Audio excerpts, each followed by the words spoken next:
We have Alexis Okurily, Changing How Care is Delivered, Exercise is Medicine in Parkinson's Disease. She is pursuing her Doctor of Physical Therapy, and her major advisors are Tarang Jain and Valerie Carter. Parkinson's disease is a degenerative, progressive disease of the brain that affects every aspect of life, from the ease of thinking and moving to motivation and overall well-being. This disease currently affects 1 million Americans, and I bet at least half the people in this room know someone who's been affected by this relentless disease.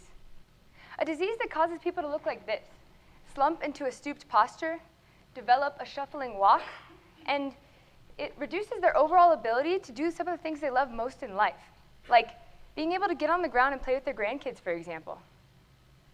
Upon diagnosis from a neurologist, many of these individuals feel as if they're given a death sentence. They may be given some medications to help ease some of these symptoms, and they're told that exercise might help. However, far too often, they're told that it only goes downhill from here.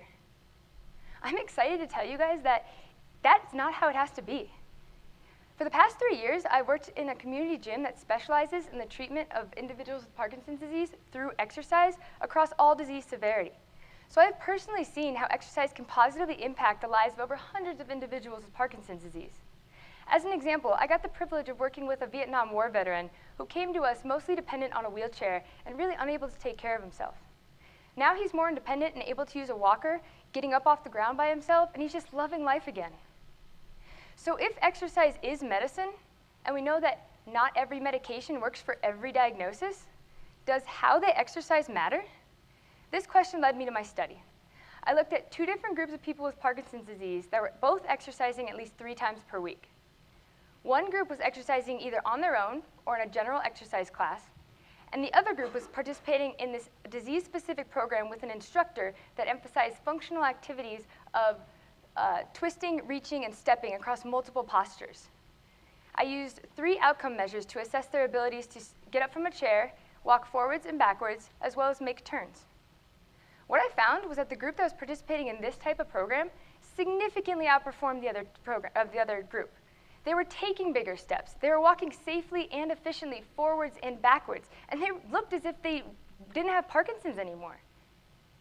This tells us that yes, exercise is beneficial. However, it needs to be specific to the disease, just like any other medication. My study shows that it is not enough to just have them go exercise on their own.